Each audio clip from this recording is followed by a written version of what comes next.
Hey everybody, Reese Perrott here from Next Level Performance, and I want to talk to you today because I'm seeing a lot of people, it's January, people are getting out running to lose weight, to get healthier. So I just wanted to put out a few tips, and this is literally the top 5 tips to get you running healthily, to running to lose weight, and running to get fitter as well. So what are the biggest things that you can do to get fitter, to get healthier? Well, it's as simple as these 5 little things that we're going to go into now. So we're not going to talk about trainers or the right equipment, things like that. We're going to talk about the actual nitty and gritty, because let's face it, there's tons and tons of different trainers out there.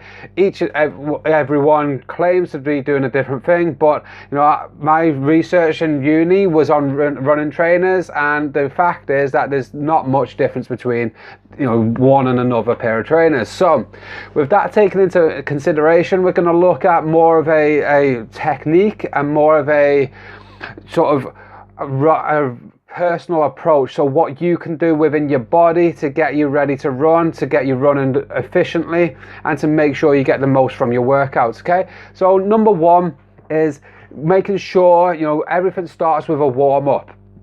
The most important part of a workout is the warm-up, because that gets you ready for what you're about to do. This is one of the reasons why we don't do a running warm-up in the gym, is because we're not going to be running in the gym. We're going to be doing exercises around movement patterns that running isn't similar to. So what kind of things can you do to warm up for running? Well, the best things are some running drills that are going to be linked in this video later today. We're going to put the links in the bottom that'll be up to my website, and also so going through some running drills is going to be ideal for warming up, because you're going through the movement patterns that are going to be related to your running, but it's also going to get you running the right way as well. So all too often we see people running and the technique, the form is all over the place. I see a lot of people with running injuries, even right up to GB level athletes coming to see me because they've got running injuries and they don't know why that's happened. So I work with them, and normally it's something isn't working the right way, the best way that it can be. So it's about optimizing your running technique, doing these drills. There's a drill against the wall, there's single leg glute bridges, or glute bridges as a variation to those, and it's all about getting the muscles ready to work out. Okay, so there's tip number 1. Make sure you do a proper warm-up at your home. You can do this in the living room. There's no reason why you can't do these in the living room before you head out the door. So tip number 2, talking about a warm-up, there's other exercises as well that you can do which will benefit your running, which will really improve your running. And one of the biggest things that will improve your running is actually skipping. You may not have done that since primary school, but skipping is a fantastic little exercise that will help with running as well. It works on what's called a plyometric base, so the bounding base of running. So you've got that sort of element in there with your skipping as well. Learning how to skip, you're learning how to contact the ground and push off the ground as well. So it's really, really important and really helpful for that aspect as well. You don't have to start with anything crazy. Just get a £5 speed rope off eBay or Amazon, and you can literally go for 30 seconds, try 30 seconds non-stop, and then just build it up. Go for as long as you can non-stop, have a little rest, and then go again. Do 3 or 4 rounds of that, and that'll get you fit for running as well.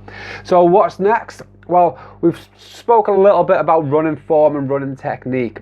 So now what we're going to talk about is how to get that running form, how to make sure that those muscles are working. So step number 3 is making sure that core, your stomach and your upper body is braced and tight.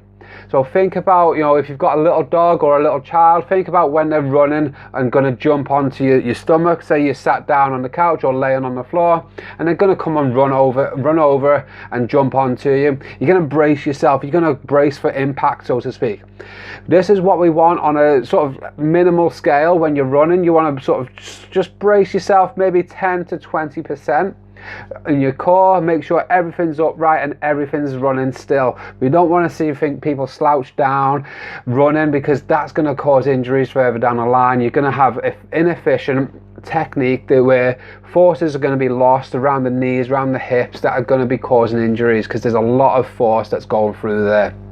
So make sure that your core is tight, you're standing up tall, and that you are actually running as tall as you can be. You want to be stood straight and make sure posture is correct. You know, anybody who comes to Next Level Performance will know I am huge for posture and for core bracing. So make sure that you're doing that right when you're running, because as you're impacting the ground, your body's going to be crumpling down, you're going to be losing force, and again causing an injury further down the line. So keep that core upright and make sure that your body is moving as efficiently as possible.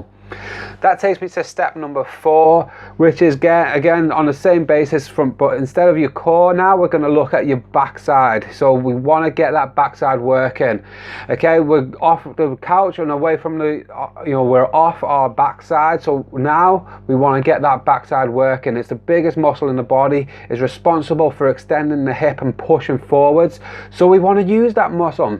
You know, we don't want to just be lifting our leg up and pushing down through the smaller muscles of the leg. We want to be using the bigger muscles in the backside, the glute maximus, to be able to push you forwards. The amount of people that I've seen through running injuries, because their glutes haven't been firing properly, they've not been strong enough to push them off, or the technique's not been there to utilize the backside muscles, is unfounded. It's literally, I couldn't not count how many people I've seen because they're not using the glutes to push forwards. This is the same reason why squats are a great exercise. It's one of the reasons why glute bridges are in the warm-up and a great exercise for running as well.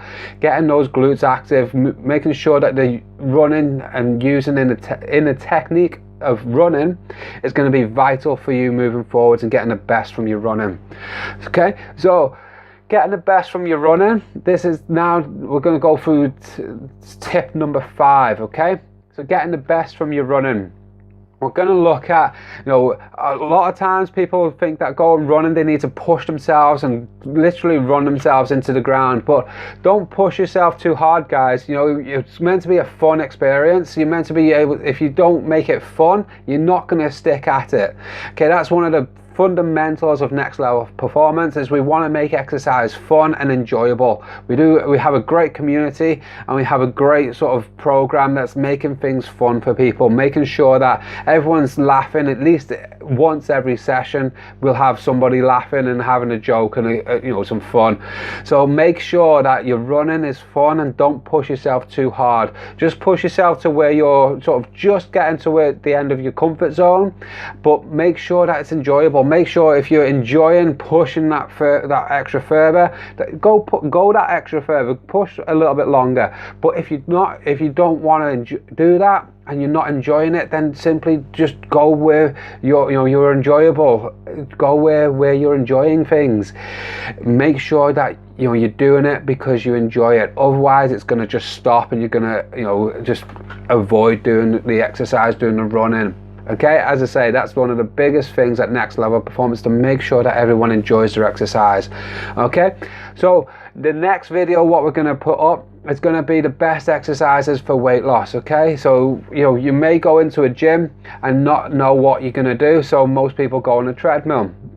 Now, it's a lot better running outside than on a treadmill. I would never condone running on a treadmill unless for specific tests, but most people find more comfort because it's easy to do. It's the easiest thing in the gym to walk over to a treadmill and just literally do what it says. So in the next video, we're going to talk about what exercises are the best for weight loss in a gym environment. Okay, look out for that video later this week, and if you've got any questions, as always, info@reeceparrott.com is our email address.